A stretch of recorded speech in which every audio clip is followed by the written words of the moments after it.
Hey guys, what is up? It's Eric coming back to you with another video. Today I got this 2016 Ford Explorer. I just wanted to make a real quick video about this. Hopefully maybe this might help somebody who's running into the same problem. Anyway, this car or this vehicle actually came from a car lot that I do business with, and a couple days ago they replaced the evaporator core, the AC evaporator core. So they removed the dash to replace that.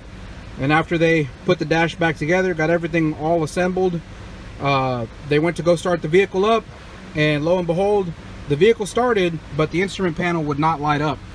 The only thing that would come on was like there was a traction control light, and that's about it. None of the steering wheel controls worked, and so they couldn't figure out what was going on. They went and checked every connection that they had, spent a couple days on it before they decided to bring it over here so I can take a look at it.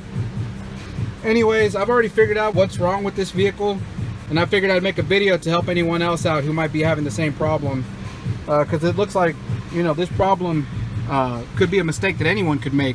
And so I had the scan tool hooked up, and I ran a scan on the vehicle, and there was two modules not communicating. The instrument cluster was not communicating, and the steering wheel control module was not communicating.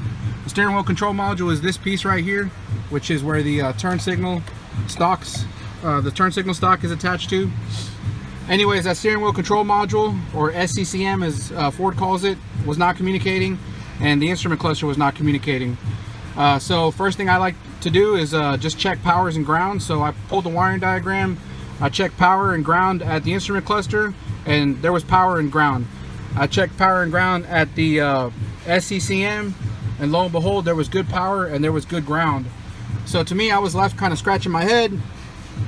I was busy kind of trying to determine what could be causing this problem, because even if there's an error or a communication problem in the CAN bus network system, as long as you have power and ground, this thing should still power up. You should still see it light up, it just won't communicate.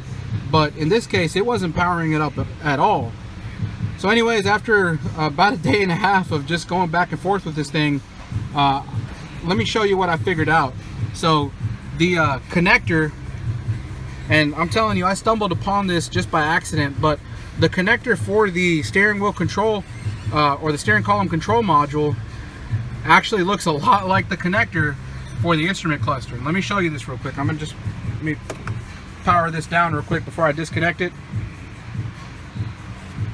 So I'm going to go ahead and just reach down here and disconnect the connector for the steering wheel control module. Alright, you see this connector right here for the steering column control module? Now let me pull the instrument panel out. None of this is bolted in, so I'm just going to kind of pull it back over here. I'm going to unplug the instrument panel. I'll try to do this with one hand.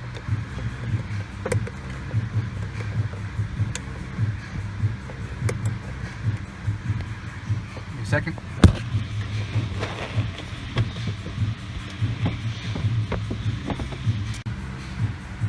Alright, so I got it disconnected.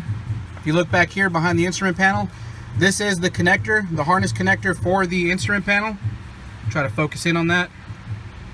And what I noticed was that these two actually look very similar. And I thought there was no way that these two could get mixed up.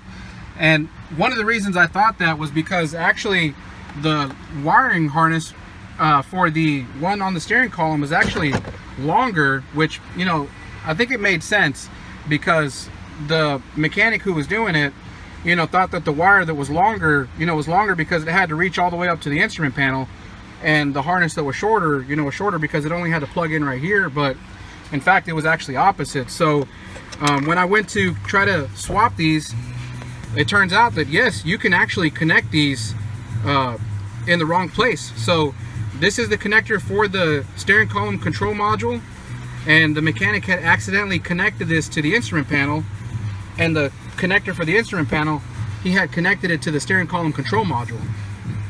So this seemed to me like a mistake that anyone could make.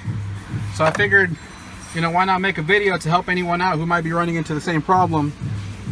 Anyways guys, I just wanted to throw that out there. Hopefully this video helps somebody out. If it helped you, please hit the like button. Subscribe to the channel if you enjoy the channel. If you have any questions, you can always comment down below.